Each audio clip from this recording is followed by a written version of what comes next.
Ancient China, Huanghe. Geographical characteristics. Around 10,000 BC, the people in the area around the Huanghe or Yellow River learned how to plant crops for food. They made primitive tools of stone and bone. They planted a grain known as millet, a type of grain, and learned how to weave silk cloth from the cocoons of silkworms. They used bows and arrows for hunting.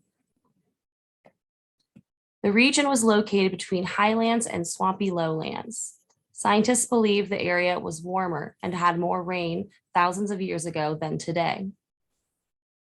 The Huanghe sometimes flooded its banks, like the other river valleys you have read about. The flooding allowed planting crops in the fertile soil and access to water for irrigation. Migrations brought new groups into this region. Sometime around 3000 BC, an early river valley civilization developed along the riverbanks. Government. The region came under the control of two powerful ruling families or dynasties. The first was the Xia dynasty from as long ago as 2000 BC to 1600 BC.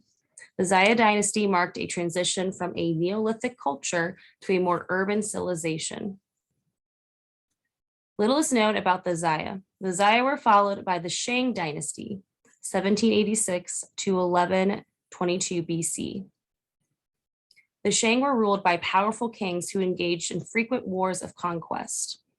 The Shang king was both head of his army and a high priest who, it was believed, communicated directly with the gods. Power was hereditary or inherited and passed from father to son or to a younger brother.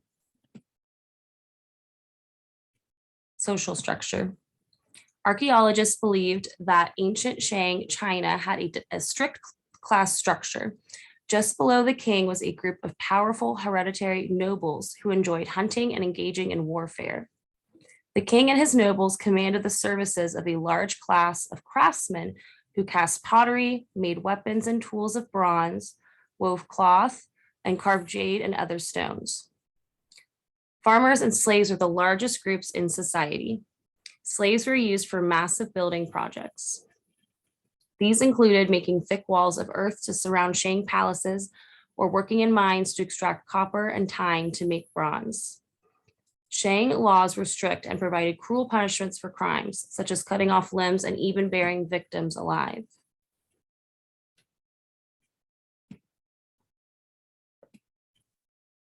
Religion.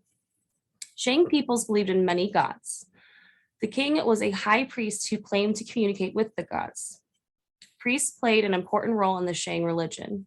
Some priests used oracle bones, or broken turtle shells or bones from oxen, to predict the future by interpreting messages from the spirits of ancestors. Ancestor worship was important to the Shang. Archaeologists believe the Shang practiced animal and human sacrifices. Technologies. Shang civilization was based on bronze technology. Bronze was made by mixing copper and tin together to make a strong metal alloy. The use of bronze achieved a high level of skill and refinement under the Shang. They made many objects out of bronze, such as tools, swords, and spearheads for the military. The Shang also used a type of picture writing. Inscriptions were written with a brush and ink on ox shoulder blades and the underpart of turtle shells. These oracle bone inscriptions were used mainly for fortune telling and recording events at the Shang royal court. The Shang created high quality pottery and knew how to make and weave silk looms. They also built large chariots for hunting and warfare. Their chariots were pulled by 2 or more horses and often held several soldiers. These chariots gave Shang soldiers an advantage over their enemies by making them mobile and fast in battle. Economic system. The Shang built cities throughout their empire. Each Shang city had a center with public buildings.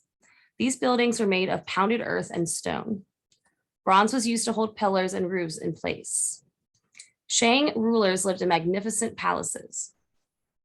Their palaces included large numbers of workshops for potters, bronze workers, stone carvers, and other craftsmen. Large-scale public works such as city walls, palaces, and irrigation ditches were built by slaves. Agricultural practices and products. Farmers outside cities grew millet, rice, and wheat, and raised pigs, dogs, cattle, and sheep. Water buffalo helped them with much of their farm work. China was the first civilization to farm by planting in rows rather than scattering seeds in a field. Shang farmers were able to grow enough to support a large population, estimated to be between 6 and 8 million people. In addition, much of the finest quality pottery and embroidery date from the Shang period.